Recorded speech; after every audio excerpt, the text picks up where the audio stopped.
China जब देखो लड़ता झगड़ता रहता है, कभी कहीं अटैक करता है, कभी कहीं, पता है ना तुम्हें, ये पूरी दुनिया में अपना प्रभुत्व कहीं ना कहीं कोशिश कर रहा है कि मैं नंबर 1 बन जाऊं। इस पूरी दुनिया में जब ये पेंडेमिक आया तो उससे पहले 2019 तक अमेरिका नंबर 1 कंट्री था। पिछले कई सालों से ग्रोथ रेट लगातार ग्राफ बहुत आगे। अब इस चाइना को अमेरिका को पीछे करना था। बहुत लोगों का ये मानना है कि पेंडेमिक में कहीं ना कहीं चाइना का बहुत बड़ा हाथ था। एग्जैक्टली किसी को नहीं पता, पर पेंडेमिक का सबसे तगड़ा नुकसान जो झेला है वो किस देश ने? अमेरिका। आप कभी डेथ रेट का चार्ट निकाल के देखना, गूगल पर है, सबसे ज्यादा लोग कहां के मरे हैं? हम जैसे ना वैसे ही दुखी होते रहे, चीन हमारा दुश्मन, चीन को कोई मतलब नहीं छोटे मोटे देशों से, वो बस ये कर सकता है कि कब्जा करने के लिए हमसे लड़े, बाकी चीन और हमारा मुकाबला नहीं है। ये कड़वी सच्चाई है। आपके देश की सरकारें बेवकूफ बनाने के लिए कहती हैं कि चीन हमारा ऐसा दुश्मन, चीन ये। चीन को इंडिया से कोई मतलब नहीं। वो जानता है कि आप उसके सामने टेक्नोलॉजिकली कहीं टिकेंगे ही नहीं। वो आपके ऊपर सिर्फ अटैक करके आपकी जमीन को हड़प सकता है, बाकी उसका और आपका कोई मुकाबला नहीं है किसी भी चीज में। उसने आपके देश के घर के अंदर इतनी जगह बना रखी है कि आप चाह के भी चीन का कुछ नहीं बिगाड़ सकते। हम पता कितने बेवकूफ, हमारा देश कितना पिछड़ा हुआ है। हमें जब दिवाली आती है तो कहते हैं कि ये लड़ियां मत लगाओ। ये कहां से आती है? तुम सबके घरों में जो कंघे इस्तेमाल होते हैं ना, ये कंघे भी चाइना के हैं। तुम जो ये जितनी चीजें, कपड़े तो हैं ही, कपड़ों के अलावा भी मतलब जितने तुम्हारे घर के सामान है ना, इन सामानों का 80-90% हिस्सा चाइना से आता है। तुम कोई ब्रांडेड सामान की बात नहीं कर रही हूं मैं। कंघा कितनी छोटी चीज है ना, देश में जितने कंघे लगभग आ रहे हैं ना, ये सब चाइना से आ रहे हैं। कहां कहां से बाइकआउट करोगे? एक वो लड़ियां हटाने से तुम्हारा काम चल गया। तुम जितने ब्रांड की चीजें इस्तेमाल करते हो, बिना ब्रांड की लगभग चीजें चाइना से आती हैं। ब्रांडेड तो चलो अमेरिकी हैं, यूरोपियन हैं। कपड़े देखो, जूते देखो, कोई भी चीज उठा के देख लो, जो ये जॉकी है, मोंटे कार्लो है, इनमें से इंडियन कौन है? सब विदेशी हैं। आपके जितने जूते हैं वो तो चलो बड़े ब्रांड हैं। मैं छोटी बातें कर रही हूँ। जो आजकल ये बेडशीट्स आ रही है ना, पहले हम बड़े शान से कहते थे कि हमारे देश में पानीपत एक ऐसा शहर है जिसको बुनकर नगरी कहते हैं। पानीपत की सच्चाई तुम जानते हो, सब काम फ्लॉप है, सब बंद पड़ा है। पानीपत में कोई बुनकर नहीं है आज की डेट में। सारे का सारा माल कहां से आ रहा है? ये सारी बेडशीट्स जो है ना, चाइना से आती हैं, जो पानीपत से आगे जाती हैं। और हमें लगता है कि भैया हम तो पानीपत से बेडशीट ले आए, सब चाइना का माल है। हर जगह चाइना है। किसी मॉल में जाते हो, आप देखते हो लिखा होता है स्टोर 99। इसमें ज्यादातर माल किसका बिक रहा होता है? चाइना का। आपके घर में जितना प्लास्टिक है ना, उस प्लास्टिक का सबसे बड़ा जो मार्केट है आपका देश, वो आया कहां से है? चाइना। तो इसलिए ये लड़ियों वाली एक्टिंग करना हमारा देश बंद करे और असलियत देखे। हम इतने गरीब पता है क्यों होते जा रहे हैं?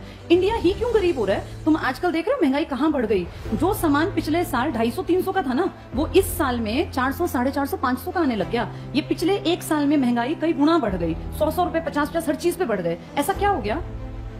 ऐसी क्या दिक्कत आ गई? तुम्हारे देश में ना सबसे बड़ी बदहाली का कारण क्या है? सरकार जानबूझ के काम नहीं करना चाहती। तुम्हारी जो मैन्युफैक्चरिंग यूनिट है ना, ये धीरे धीरे धीरे करके बंद होती जा रही हैं। किसी देश को अगर सच में आगे बढ़ाना है ना, तो वहां मैन्युफैक्चरिंग यूनिट या बहुत सारी फैक्ट्रीज ये लगानी चाहिए, क्योंकि इनसे लोगों को रोजगार मिलता है। देश को आगे बढ़ाना है तो सर्विस सेक्टर बढ़ाना पड़ेगा, मैन्युफैक्चरिंग बढ़ानी पड़ेगी। तुम्हारे जितने अपने मैन्युफैक्चरिंग के स्टोर थे ना, जहां फैक्ट्री जहां बनता था, ये कंघे भी नहीं बनते हमसे। हड़प्पा वालों के टाइम पे कंघे हमारे पास थे, खुद बनाते थे, नाव बनाते थे। तुम आज सड़कों पे जितनी गाड़ियां देखते हो, देख रहे हो धीरे धीरे मारुति का परसेंटेज घट रहा है। पता है तुम्हें ये बात? पहले मारुति अकेली देश का एक बड़ा परसेंटेज, और मारुति अकेली नहीं थी, मारुति के साथ क्या था? सुजुकी कहाँ की है? जापान की। अब मारुति सुजुकी से ये हीरो होंडा, जापान की तो थी, हीरो मोटोकॉर्प्स जो बन गई है, उसने अपना शेयर वापस ले लिया। आप ये देखो, इसका पहले पूरे मार्केट पे धाक थी और हर घर में जो गाड़ी खड़ी होती थी वो मारुति की थी। धीरे धीरे अब गूगल कर लेना, इसका परसेंटेज पिछले 8 से 10 सालों में घट गया, नीचे आ गया। और अब बाकी जो ब्रांड है ना, इनका परसेंटेज धीरे धीरे बढ़ने लग गया। अब जितनी सड़क पे गाड़ी चलती है तो अलग अलग देखा, अलग अलग कंपनीज की हैं। तो ये सब चीजें जो बाहर से आ रही हैं, आप सोचो जूते ब्रांडेड पहनने लग गए, कपड़े बाहर के आने लग गए, आपकी कंघी भी बाहर की आ रही है। कितना सामान आपका बाहर से, यानी आपकी मैन्युफैक्चरिंग यूनिट बढ़ रही है या खत्म हो रही है? देश को आगे बढ़ाना है तो सबसे बेसिक है कि आपके पास कौन सी यूनिट लगी हुई हो, मैन्युफैक्चरिंग। और आपको ना चाइना ने इतने बड़े लेवल पे बेवकूफ बनाया हमारे देश को, हमें पता ही नहीं चला। आम आदमी इतना पढ़ा लिखा है नहीं। चाइना ने आपके देश में आज से एंट्री नहीं की। चाइना और आप इकट्ठे आगे बढ़ने लगे थे। इनफैक्ट NCERT की किताब में ये लिखा है 1950 में हम और चाइना बराबर थे। वो हमसे बहुत आगे नहीं था। आप भी अच्छे देशों में थे, अच्छे इन द सेंस आपके अंदर कैलिबर था। 1950 से और आज हम 2022 में हैं। चाइना दुनिया का नंबर 1 देश है और भारत अपनी गरीबी से जूझ रहा है, भ्रष्टाचार से जूझ रहा है। भारत हर घटिया चीज में टॉप में रहता है, चाहे भ्रष्टाचार की लिस्ट बन ले या कोई इस तरह की लिस्ट, उसमें आप सबसे पीछे हो गए अच्छी लिस्ट में, और खराब लिस्ट में आप टॉप 5-7 में आ जाओगे। ये हमारे साथ से इतना आगे कैसे बढ़ा? इसने अपने यहाँ मैन्युफैक्चरिंग की ढेर यूनिट लगाई और इसने पता क्या किया? भारत जैसे देश को, जो ये जानता था कि मेरे बाद आबादी में सेकंड है, जैसे आबादी होना फायदा है या नुकसान है? कैसे फायदा है? नुकसान है। बचपन से पढ़ाया गया बढ़ती जनसंख्या क्या था, किस चीज का कारण बनी थी? बेरोजगारी का, प्रदूषण का। गलत पढ़ाया। बढ़ती जनसंख्या एक असेट है। असेट का मतलब समझते हो क्या होता है असेट? असेट को मान लो पूंजी। अपने आप को देखो, तुम सब अगर नौकरी लग जाओ, मान लो तुम घर में 2 भाई बहन हो, 3 हो, तुम्हारे पिताजी कमाते हैं महीने के 50,000, आधों के 20,000 कमाते होंगे, कोई हो सकता है 10,000 का भी काम चलता हो, कोई बड़ी बात नहीं है, इतना ही है हमारे इंडियन घरों में। अब जिसके ये 2-3 बच्चे अगर नौकरी लग जाएं और ये तीनों, कोई 50,000 की नौकरी लग जाए, कोई 45,000 की और कोई 35,000 की, मुझे बताना इस आदमी जिसकी 20,000 तनख्वाह थी, इसके तीनों बच्चे इस जगह आके खड़े हो गए, ये इसके लिए बोझ है या ये असेट बन गए? तो पूरा भारत क्यों नहीं असेट बन सकता? ये चाइना 1950 में हमारे बराबर था। आज आप जब मेडल्स की लिस्ट देखते हैं तो हर चीज में ये आगे है, टेक्नोलॉजी में, सामान में। आपको पता है ना, जो ये ओलंपिक हुए थे इसमें भी टॉप में था, पता है ये बात तुम्हें? अमेरिका, चाइना टक्कर लेता है, सारे ताकतवर देश, और आप सबसे नीचे की लिस्ट में। तो भला हो लास्ट डे जो ये 7 अगस्त को बेचारे नीरज चोपड़ा की मेहनत रंग ला गई, नहीं तो तुम्हारे देश में था ही क्या? गोल्ड तो 0 था हमारा। ये एक इकलौता जिसपे हम इतने चौड़े हुए घूमते हैं कि इंडिया तो पता नहीं क्या है। हम देखते किसको है? पड़ोसी पाकिस्तान, जिसका हमेशा टेली में 0 नंबर है। हम अमेरिका, चाइना को नहीं देखते। चाइना ने अपनी पूरी पॉपुलेशन को क्या बना दिया?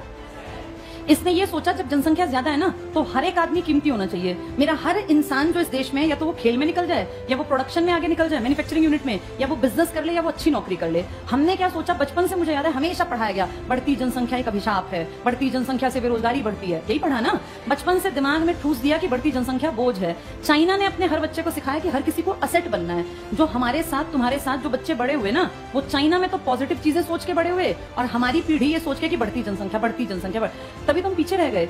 इस चाइना ने प्रोडक्शन यूनिट लगा के अपनी मैन्युफैक्चरिंग, और आपके देश को देखा कि ये सबसे ज्यादा बेवकूफ हैं और ये सबसे बड़े कंज्यूमर हैं। क्योंकि अगर आपके यहाँ कंघी बिकने लग गई तो एक परिवार में अमूमन 2 से 3 कंघे तो रखता ही है हर आदमी।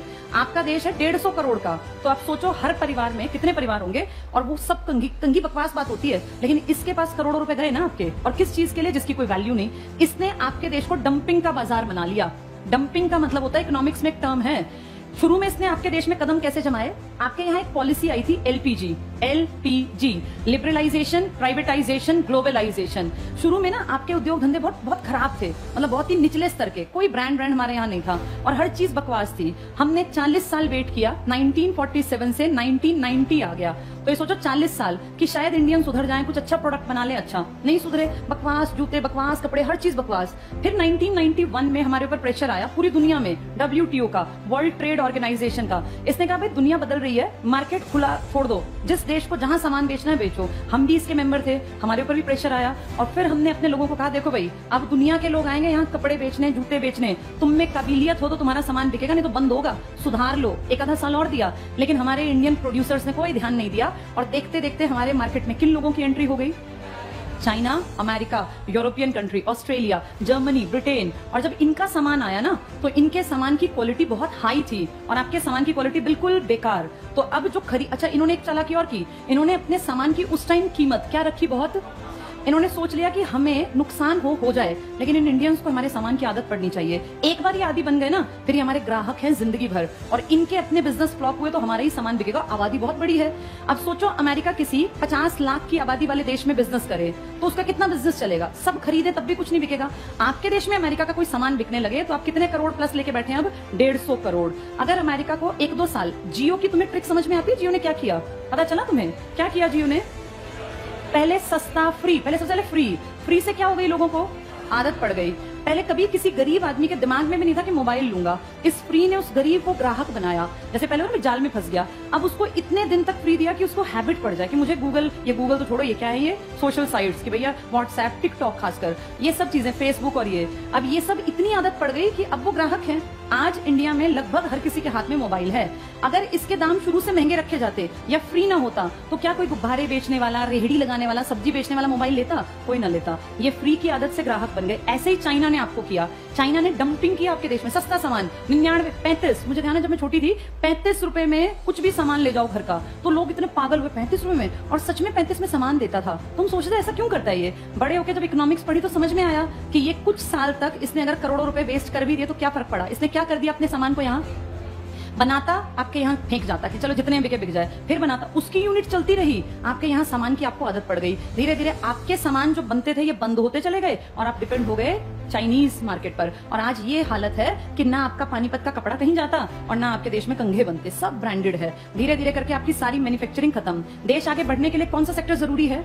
मैन्युफैक्चरिंग। इसीलिए आपका देश रोज और गड्ढे में गिरता जा रहा है। अब कोई भी सरकार है, सब झूठे हैं, आम आदमी पार्टी है, मोदी जी हैं या फिर अपने ये राहुल गांधी, ये सब बकवास कर रहे हैं, सब दिखावटी बातें करते हैं। रियलिटी इकोनॉमिक्स ये बताता है कि जब तक भारत में मैन्युफैक्चरिंग यूनिट्स बहुत ज्यादा नहीं बढ़ेंगी तब तक आपके देश की प्रगति नहीं हो सकती। और किसी को मतलब नहीं है मैन्युफैक्चरिंग से, सबको अपने पेट भरने से, अपनी जेब भरने से मतलब है। तो जिस दिन ये फैक्ट्रीज और ये सब दोबारा लगेंगी ना, तब देश आगे बढ़ेगा, वरना नहीं।